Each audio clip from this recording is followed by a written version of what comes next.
Hard to believe that tax time is here again, but as rideshare drivers, this is a time that for a lot of us, if this is your first year or you've been doing it for years, can be very stressful. And it makes sense that it's stressful because there's a lot of different aspects that you don't have to take into consideration when you're a regular W-2 employee. So what can you do to make sure that you are ready for tax time right now? Let's find out.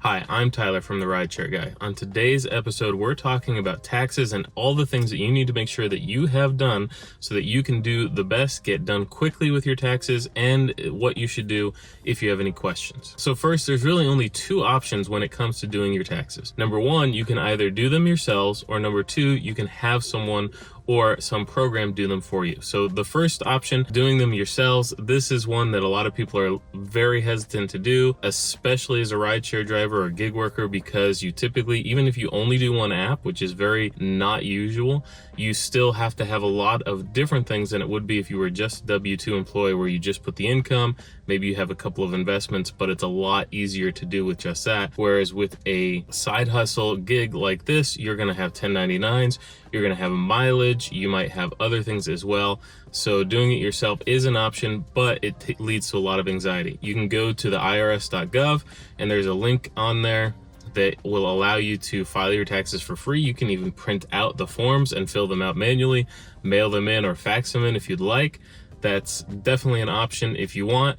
However, there's a lot better options that either will cost you nothing or cost you very little that will alleviate a lot of that stress. So the second option is having someone else do it, or another service. So you could find an accountant in your area or even one online that specializes in gig workers, or reach out to them and they would be able to assist you when it comes to your taxes. At this point though, so many people are doing gig work that most accountants are gonna be very used to including that in the work that they're doing. So whatever their fee is, it's not like they're gonna typically add an additional fee on top of that to do your taxes. Or you might have an accountant like me that just charges by the hour. So however many hours it takes for them to do all of the stuff that it has to do with your taxes is how much they're gonna charge you. If you don't wanna go down that route, which is one that I've only recently started doing, but for many years I used TurboTax. You could also use TaxAct, H&R Block, or any of the other tax companies that are on there that are online, and you can pay between $50 and $100 and they'll walk you through the entire step-by-step process on how to run your taxes. They'll ask you easy to understand questions. You'll be able to put in the forms that you have, and then you'll have your taxes done right away. So that's definitely an option that you can do, one that we've done in the past. We have videos and we'll link in the description below of showing exactly how to use TurboTax when it comes to your taxes. Not much has changed in that over the last few years, but there are some things where it comes to taxes in general that have changed.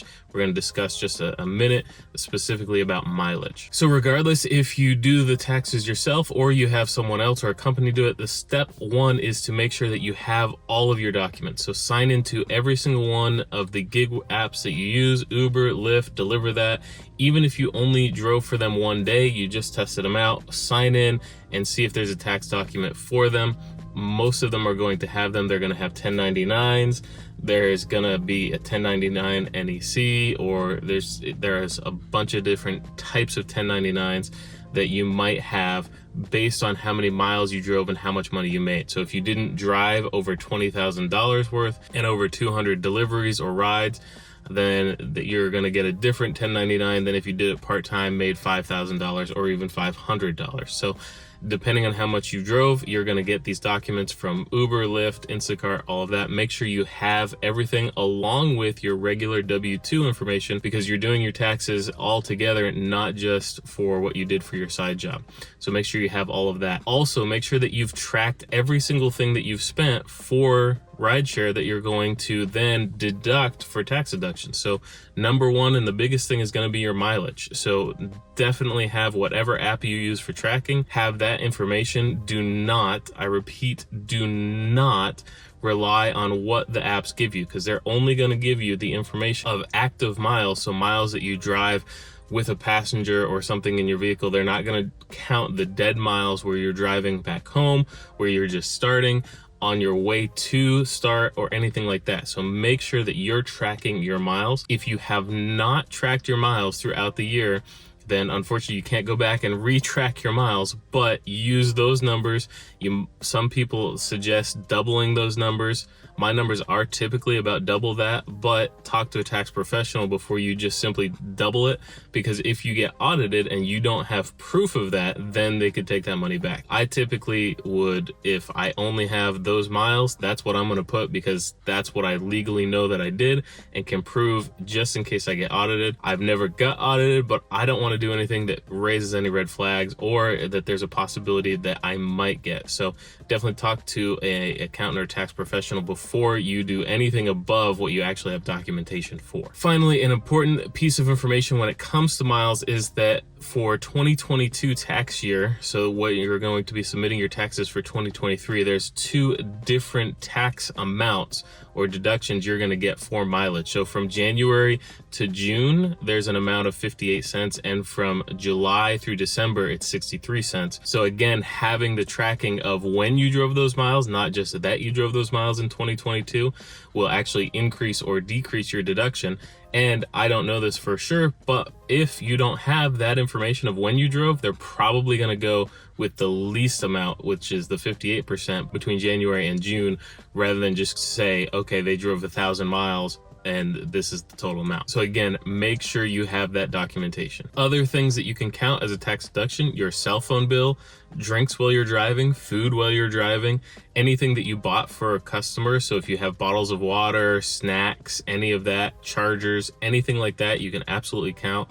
If you got a tablet so that you could have it, or a second phone so that you could have it, anything at all that you drove, that you used for rideshare driving for your gig, you can absolutely count as a tax credit to lower your taxable amount of income that you're going to have to pay, and possibly even get money back. So even getting a new phone, you can count that as a tax credit because you need your phone in order to drive. Paying extra for a certain amount of data or navigation or anything like that, having to pay any type of tolls. Sometimes you'll get that reimbursed through the passenger, but other times you don't. So you want to make sure that you track that as well. So really anything that you've done, that you've spent, that you wouldn't have spent unless you were driving, then that's income that you spent, that you can now get that money back or as a tax credit because it's business money that you spent. So make sure you have all of that. Now, if you haven't tracked anything this year, that's okay. You're not going to get as much back as you would if you did track everything, but use this as a learning opportunity. Do not go into 2024 doing 2023's taxes thinking to myself, oh, I wish that I'd tracked everything first. I wish that I had done that. Stop this video right now and download whatever app you're going to use to track for this year. I personally use Gridwise. I've used it for years. I love it. It gives me the sheets that I print out that shows my mileage. I hand that to my accountant and everything's taken care of. So that's what I use. Other people use other apps. Whatever you're going to use to make sure that you track your miles is what you need to do. So make sure you do that right now, and get some sort of accounting software to track your amount that you spend on food while you're out driving, or drinks while you're out driving. Even if it's just buying things for you, you're out and about, you're driving, and you get hungry, you have to stop for a snack because otherwise you're not going to be able to drive. Write that down, document that somewhere, because you will get that money back when it comes to putting your taxes in. So make sure you have that documentation so that you can prove it. So there's our tips and tricks for the 2022 tax year that we're doing here in 2023. Again, there's videos on the channel that show you how to go through and do your taxes on TurboTax in the past. We'll link to that in the description below.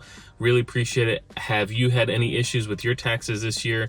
What are some of the questions you have? We'd love to hear them in the comments below. Please, if you found this video helpful, give us a thumbs up. We really appreciate it. And subscribe to the channel because there's new episodes that come out every single week that help you make as much money as possible with as little amount of work as possible. Until next time, stay safe out there, everyone.